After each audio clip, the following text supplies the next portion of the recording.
শরীয়তপুর সদর হাসপাতালে সন্তানের চিকিৎসা দিতে দেরি হওয়ায় দুই চিকিৎসককে শারীরিকভাবে লাঞ্ছিতের অভিযোগ উঠেছে আন্তঃজেলা সড়ক পরিবহন শ্রমিক ইউনিয়নের সভাপতি এলিম পাহাড়ের বিরুদ্ধে। শনিবার দুপুরে জেলা সদর হাসপাতালে এই ঘটনা ঘটে।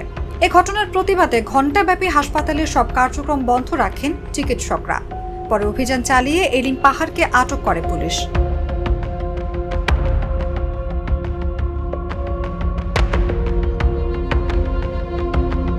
পুলিশ ও হাসপাতাল সূত্র জানায়, একটি মারামারির ঘটনায় মাথায় আঘাতপ্রাপ্ত হয়ে সদর হাসপাতালে চিকিৎসা নিতে আসেন আন্তঃজেলা সড়ক পরিবহন শ্রমিক ইউনিয়নের সভাপতি এলিম পাহাড়ের ছেলে অভি পাহাড়।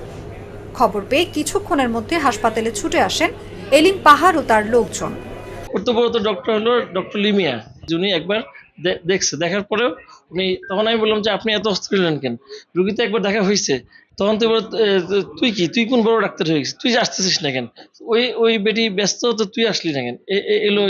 তখন আমিও কিন্তু আসলে আমি তো মানুষ, আমিও একটু বাকবিতণ্ডার মতো হয়ে যায়। তারপর উনি কিছু না শুনে এসে আমার গলা চেপে ধরে, তারপর বাম দিকে এখানে থাপ্পড় দেয় এবং হলো আমার ঘুষি দেয় এই জায়গাটা। আমি জাস্ট বলছি যে আমি যে গ্লাভস নিয়ে এসে আমি রুগীটাকে দেখছি, আমি গ্লাভস টানতে আমার রুমে গেছি, গ্লাভসটা নিয়ে আস্তে আস্তে সে রুমের ভিতরে যায়, বলছে এখানে কে ডাক্তার আছে, এখনো আসতেছে না কেন। সে ওখানে যে খারাপ ব্যবহার করা শুরু করছে, যে আপনি এরকম খারাপ ব্যবহার করতেছেন কেন। এই কথাটা বলার পর থেকে তার সাথে খুবই খারাপ ব্যবহার করা শুরু করছে এবং তাকে সেই সময় তাকে আঘাত করে। আটকের আগে অভিযুক্ত শ্রমিক নেতা এলিম পাহাড় মুঠোফোনে বলেন, আমার ছেলে ইনজুরি হয়েছে, আমার ছেলেরে কোবাইছে। সেক্ষেত্রে ওই এলাকার লোকজনে বলছে যে ছেলেটারে একটু দেখেন। প্রায় আধা ঘন্টা 1 ঘন্টা ছেলেটা পড়ে গেছে, মাথাটা রক্ত পড়তেছে, ছেলেটা দেখে নাই। ডাক্তারদের ব্যর্থতার কারণে এই ঘটনাটা একটু উঁচা নিচা কথাবার্তা হয়েছে। আসলে আমরাও মানুষ, ডাক্তার তো মানুষ। একটা ছেলে রক্ত পড়ে যেতেছে শুনে তো সে চারে বয়ে দিচ্ছে, মানে পাবলিকে অনুরোধ করতেছে, তাও সে যাইতেছে না। লাস্টে আমার লগে আরো লোকজন ছিল, ওরে দেখার জন্য গেছে, তাকে সহ ঢাকায় বের করে দিয়েছে, আমরা চলে এসেছি। এ বিষয়ে ডক্টর শাহরিয়ার ইয়াসিন অভিযোগ করে বলেন, আমি জরুরি বিভাগে বসে প্রশাসনিক কাজ করছিলাম, তখন চিকিৎসক লিমিয়া অন্য একটি রোগী দেখছিলেন। এলিম পাহাড় এসেই ডাক্তার লিমিয়ার উপর চড়াও হন। আমি তাকে বললাম একটু অপেক্ষা করেন, তখন তুই কেন আসলি বলেই চড় থাপ্পড় মারেন।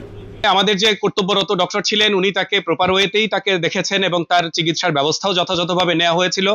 কিন্তু কি কারণে ওই এলিম পাহাড়, সে যার ডিউটি ছিল না এমন একজন ডক্টর, যিনি ডক্টর শাহরিয়ার আমাদের এখানকারই মেডিকেল অফিসার, তার ওই মুহূর্তে সে ডিউটিতেও ছিল না, কিন্তু তবুও তার উপরে গিয়ে সে চড়াও হয় এবং তাকে শারীরিকভাবে লাঞ্ছিত করে। ওই ম্যাডাম হাতে দেখছে যে বেশি ডিপ হয়েছে, ম্যাডাম একটা গ্লাভস করছে, ওই গ্লাভস করার যতক্ষণ সময় লাগে ওই সময়ের মধ্যে বাবা রাগারাগি ফাঁকাফাঁকি করতেছে, আসার পরে ওই সারে যা দৌড়ে যা গালাগালি করে মারামারি করছে, সারে মারছে।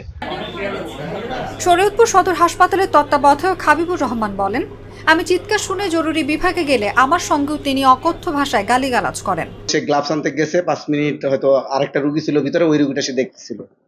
এর ভিতরে ওই রুগীর ছেলের বাবা এলিম পাহাড়, সে খুব ক্ষুব্ধ হয়ে মারমুখী হয়ে ভিতরে যায়। ভিতরে যেয়ে আমাদের যে আরেকজন ডাক্তার ছিল, ডাক্তার শাহরিয়ার তাকে বললো যে রুগীটা তো দেখে আছে, তাই আবার যাবে। ছেলের বাবা বলতেছে রুগী দেখে আছে, তো তুই কি করতেছিস এখানে, তুই তো এই রুগী দেখতে পারিস। বইলেই সে তার গায়ে হাত তোলে, ঘুষি মারে এবং গলায় এরকম ভাবে চাপ দিয়ে ধরে যে তার অলরেডি তার কথা বলার এখন সমস্যা হচ্ছে, যে সে কথাও ঠিক মতো বলতে পারতেছে না। জানতে চাইলে জেলার অতিরিক্ত পুলিশ সুপার আহসান হাবিব বলেন, এই ঘটনায় একটি অভিযোগ দেওয়া হয়েছে, অভিযোগটি মামলা হিসেবে রেকর্ড করা হচ্ছে। এই ঘটনায় অভিযুক্তকে আটক করা হয়েছে।